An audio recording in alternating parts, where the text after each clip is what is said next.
Come on in, sir. Thank you. I appreciate it. It's very, very important that we speak to you. Thank you. And you've got the camera right here. I appreciate you come on in a little bit right here.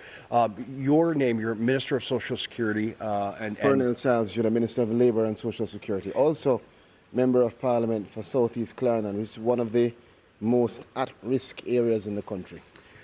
And let's get to that point right now. This track right now, as it speaks, is going to cut to the west of Kingston and through some of those central areas, south central areas of Jamaica.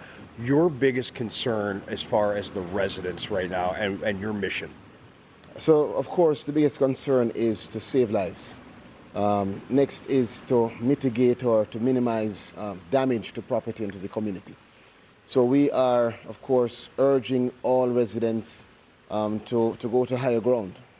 For instance, in Clarendon, St. Catherine, Manchester, which is where it's projecting to be now, we have shelters, evacuation centers. There are family and friends that are willing to take persons in who are in the low-lying areas or the flood-prone areas. And so we've already activated our communication protocol. And we've asked residents, and we want to urge residents who are listening, who are watching, to take this very, very seriously. The last time we had any landfall of a hurricane was in 2012 with Hurricane Sandy, and that was a Category 1. And there was significant destruction to bridges and to infrastructure, also to homes. So if we juxtapose that, look on what happened with us with Beryl, which was just the outer bands, it means we are looking on significant damage if this continues along this current trajectory.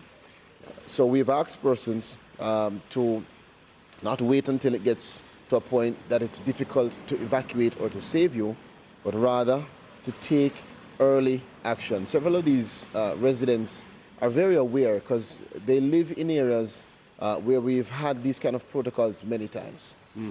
This is not the case where you should be saying, let's wait it out. Right. This is, if there's ever a time for you to listen and to take action, this is now. This is dire, life and death at this point. Exactly. It's at Category 4 based on what I've heard. This morning at about 6 o'clock in the Rocky Point area, which is one of the areas along the southern coast, we were already seeing storm surges. Yeah. All right? And we're already hearing the roar and the wrath of the seas. And so it is very important that we take heed now. Another very important message is for persons to secure their identification documents. I am the Minister of Labour and Social Security, and this ministry that I have had the opportunity to lead is the lead for the welfare coordination. One of the great difficulties that we have seen in the past is when we come in to provide any support in terms of distribution of relief supplies, payment of relief assistance in cash grants or in kind, we have to know who you are. Yeah. And so we have to verify you with your national ID and your TRN.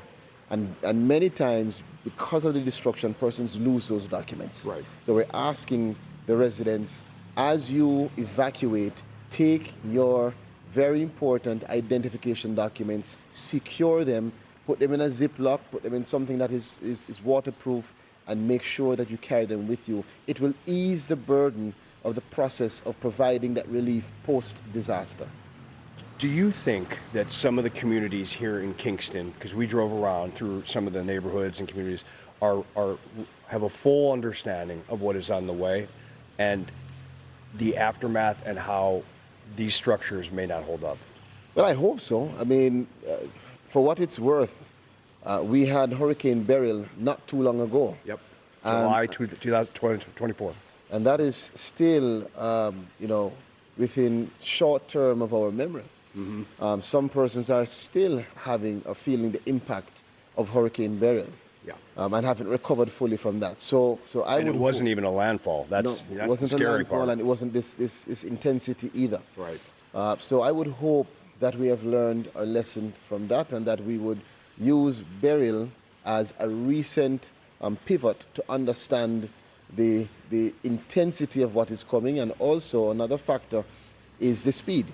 Yeah. So when you have a very intense hurricane at this speed, what it means is that we're looking on a protracted period of dumping of rain, which on top of the heavy winds means that we will have a lot of flooding. Yeah, that's a huge issue, huge issue.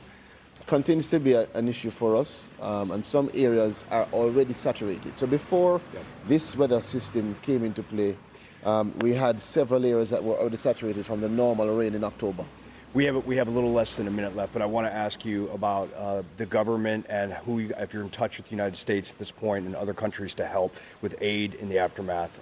It's going to be a significant process. Certainly. So of course, the Ministry of Labour and Social Security, we lead the Humanitarian Assistance Committee from the National Disaster Risk Council, which is led by the Prime Minister, deputized by Minister Mackenzie. And so we are in touch with all of our local and international support partners. The World Food Programme is significant in helping us in terms of the form that we use to gather information and also to provide in-kind and cash grants, Food for the Poor, GEM, Global Empowerment Mission, Red Cross, Salvation Army, ADRA, many persons, and of course our partners, the US and others across the country and across the globe. Minister, thank you for your time. We certainly appreciate it. Let's stay in touch throughout this process. We are just at the beginning, unfortunately. Stay safe. Yeah, you too, sir. Thank you so much. Guys, back to you. Robert, thank you so much for that information. It's a lot of good information coming out of there, and we'll be checking in with you for the rest of the morning. We are going to be wrapping up our hours on Fox Business Network at this point, but we still have more here on Fox Weather. Keep up with us about Melissa and more severe storms on the way in the U.S.